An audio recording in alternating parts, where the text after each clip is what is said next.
处国师，却连续下了10几日，有古怪。若想平息这场灾难，仙和神如何去？ Halo semuanya, selamat datang kembali. Apa kabar kalian semua? Semoga baik-baik saja. Pada video kali ini kita akan membahas spoiler Donghua yang berjudul Tales of Herding Gods. Baiklah, daripada kalian semua penasaran, mari kita mulai saja pembahasan spoiler untuk episode kali ini. Tanpa berbasa-basi lagi, langsung saja kita mulai videonya. Cerita ini berlanjut. Kita diperlihatkan Raja Iblis Du Tian minta segelnya dibuka agar bisa balik ke Du Tian. Tapi Qin Mu mengabaikan dan menyuruh Hu Ling'er cepat makan. Setelah beres, Qin Mu bereskan peralatan, cek ransum cukup untuk sampai ke Dasu, lalu mengajak mereka berangkat. Du Tian tetap sesumbar tak takut. Mereka tiba di kaki pegunungan dewa yang sangat curam dan sulit dilintasi. Qin Mu menemukan ngarai punggungan gunung di peta dan mengajak pergi. Tiba-tiba awan terbelah, ular merah raksasa menyembur api, dan kawanan serangga emas menyebar, sebagian mengarah ke mereka. Qin Mu khawatir para ahli muda lain ikut memburu. Hu Ling'er meniup serangga emas menjauh. Qin Mu menyindir, mereka ingin membunuhnya sekaligus memburu kaisar. Tapi ia yakin mereka tak akan menemukan rute ke ngarai punggungan gunung. Mereka segera tiba di kawasan gunung yang suram, tanpa hijau, dipenuhi pepohonan layu hitam. Hu Ling'er menyinggung soal kaisar, sementara Qin Mu terus maju dan Hu Ling'er bersiaga di punggung naga kilin. Qin Mu yakin rencana membunuh kaisar tak akan berhasil. Kalaupun terjadi, guru kekaisaran akan mengganti penguasa dan reformasi tetap jalan. Mereka menembus hutan layu yang menyeramkan. Hu Ling'er ketakutan. Du Tian menemukan tanah berbau darah campuran dewa iblis, membuat Qin Mu curiga. Darah keduanya pernah tumpah bersamaan di sini. Qin Mu teringat, setetes darah dewa iblis saja dulu bisa melayukan tanaman ratusan meter. Tapi di punggungan gunung, pencemarannya jauh lebih besar. Du Tian menjelaskan itu sebenarnya satu jenis darah yang memuat atribut dewa, hidup, dan iblis, mati. Sekaligus iblis di permukaan mematikan apapun. Sementara dewa tersembunyi di bawah tanah membuat akar tetap kuat, bahkan bisa melahirkan roh. Hu Ling'er tanya, apakah akar akan jadi iblis? Du Tian menjawab, ya, akar bisa berubah jadi makhluk aneh bertentakel. Mereka menelusuri ngarai berliku di punggung gunung. Jalannya sulit dan penuh batu runcing. Penekan iblis yang berbahaya jika disentuh. Banyaknya batu itu menandakan sekte suci surgawi serius membangun jalur ini, dan ada banyak iblis mengintai. Qin Mu menghitung 46 tablet batu hitam penekan iblis di sepanjang jalan. Ukurannya raksasa, jadi kemungkinan menekan ratusan iblis, bukan satu-satu. Di tengah lembah, mereka menemukan danau bersalju dengan pohon tua kering. Dikelilingi ratusan tablet batu rapat, membuat mereka yakin ada banyak iblis tertindas di sana. Qin Mu curiga tablet batu itu menekan pohon dan danau, bukan iblis. Tiba-tiba terdengar teriakan minta tolong dari danau. Naga kilin bilang ada wanita mandi, tapi Hu Ling'er menegaskan itu orang tenggelam. Raja Iblis Du Tian kegirangan melihat wanita telanjang yang tenggelam dan memanggil Qin Mu. Qin Mu tetap waspada dan memilih menjauh. Sementara wanita itu memohon mereka menekan lempeng batu untuk menyelamatkannya. Hu Ling'er menolak dan membongkar identitas Qin Mu sebagai pemimpin sekte.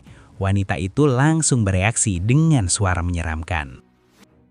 Akar-akar hitam raksasa muncul dari danau seperti tentakel. Tiap ujungnya menampilkan sosok wanita telanjang yang menjerit dan menuduh sekte suci surgawi menindasnya dengan lempeng batu hitam. Lempeng-lempeng itu bergetar hebat. Ternyata bukan menekan banyak iblis, melainkan menyegel satu iblis raksasa. Run di lempeng batu hitam menyala. Lempeng jadi seberat gunung dan menekan iblis raksasa hingga tak bisa bergerak. Wajah-wajah wanita di atas danau menjerit ingin balas dendam, tapi tentakel mereka ditarik paksa masuk kembali ke danau. Raja Iblis Du Tian menduga danau terbentuk dari darah dewa iblis yang diserap pohon purba. Lalu Kinmu mengajak segera pergi mencari tempat aman sebelum malam. Raja Iblis Dutian masih sempat memuji iblis wanita itu. Sementara itu, Long Jianan, Qiu Wei, Sarjana Lan Yu, Biksu, Banci, dan Yuan Shan merasakan getaran dari punggung gunung, lalu mengirim kawanan serangga untuk melacak Kinmu dan mengejar ke sana. Saat tiba di danau, mereka melihat awan iblis dan mendengar ancaman ratapan. Ia akan membunuh pemimpin sekte iblis surgawi dan memusnahkan sekte suci surgawi. Wanita di danau mengaku ditindas ratusan tahun dan memohon diselamatkan. Biksu menawari kebebasan jika ia memeluk Buddha dan membantu membunuh pemimpin sekte iblis surgawi. Wanita itu langsung setuju. Meski yang lain ragu, Biksu tetap menancapkan batu penekan dan mengajak semuanya menekan segel untuk menyelamatkannya. Mereka menekan batu penekan, tapi segel malah bergetar. Akar hitam mengamuk, bola hitam membesar, dan tulang belulang muncul. Biksu sadar iblis itu bisa jauh lebih jahat. Semua panik lalu kabur. Dari bawah terdengar, "Aku bebas." Batu penekan roboh. Akar atau tentakel hitam mencuat. Di ujungnya muncul banyak wanita tersenyum. Salah satunya mengejek sekte suci surgawi yang menyegel dirinya, lalu berterima kasih karena kini bisa makan manusia lagi.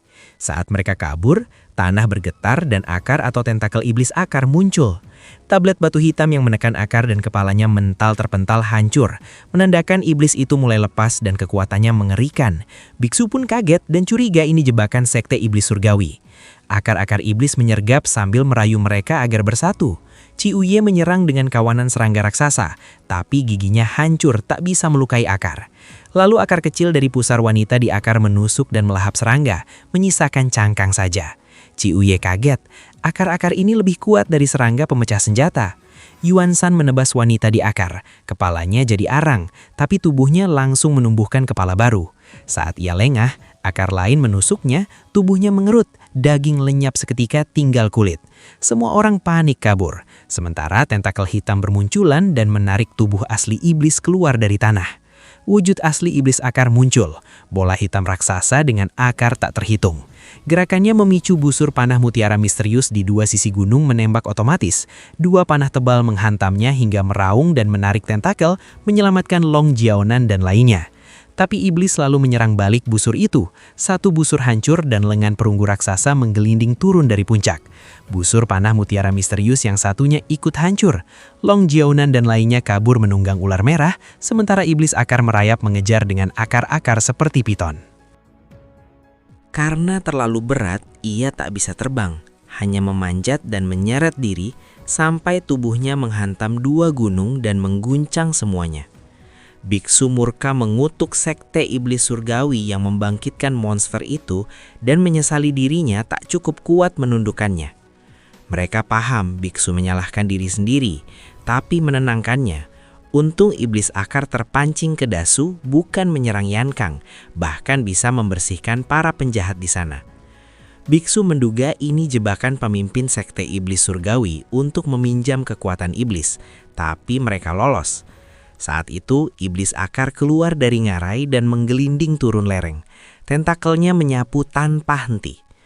Lan Yu sempat menenangkan semua, karena iblis itu tak bisa terbang. Tapi seketika burung bersayap emas menyergap, mencengkram, lalu menghancurkan kepalanya dan membawa mayatnya pergi. Mereka sudah masuk Dasu, wilayah liar tempat semua makhluk menganggap manusia cuma makanan. Qiu Yue panik menyuruh semua turun, jangan melayang di langit. Mereka kabur di darat dikejar iblis akar. Di danau, ikan raksasa menyambar satu orang sampai mati. Lalu ikan-ikan aneh ikut mengejar di luar air, bahkan larinya melampaui rombongan. Setelah lari jauh, mereka melihat banyak pohon tercabut. Jinmu mengingatkan, di Dasu boleh terbang, tapi rendah dan jangan mencolok. Kalau tidak, binatang buas teritorial akan datang memakan mereka. Raja Iblis Dutian paham yang kuat memangsa yang lemah, tapi Jinmu memperingatkan, jangan masuk kegelapan kalau tak punya kekuatan dewa atau iblis. Dutian meremehkan dan sesumbar. Huling Er menganggapnya sudah tamat. Kinmu menegaskan Dasu tanpa hukum. Harus sopan dan jangan berkeliaran, karena ada banyak dewa iblis berbahaya. Ada yang disegel, ditekan, atau hidup bebas. Raja Iblis Dutian kaget masih ada dewa iblis. Kinmu bilang banyak, dan Dasu lebih aman asal paham aturannya, bahkan lebih berbahaya ke Kaisaran Yangkang. Dutian setuju. Tiba-tiba, terdengar dentuman. Monster hitam raksasa bertentakel mendekat, dengan wanita-wanita tergantung di tentakel. Mereka heran, siapa yang membebaskan iblis wanita itu? Kinmu merinding melihat para wanita di tentakel iblis akar yang mendekat. Ia menilai Dutian gegabah masuk Dasu. Tiba-tiba, tanah bergetar. Telapak tangan raksasa berbulu emas muncul dan menghantam iblis akar hingga terpentang jauh.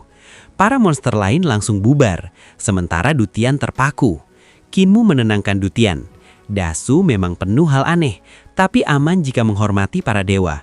Iblis wanita tadi memicu mereka. Dutian ketakutan ingin pulang dan berjanji tak mengganggu lagi. Sementara Huling Er menegaskan tempat ini aman, asal ikut Kinmu. Dan pada akhirnya, spoiler untuk episode kali ini pun bersambung. Oke, cukup sekian untuk video kali ini, dan sampai jumpa di video berikutnya. 和神如何去？燕康国妄图变，这几日不在，他便趁机安插人手。皇帝见识太浅，你趁熟做钓鱼台，当朝散播天魔教教义，一贼造反，拖出去，砍了！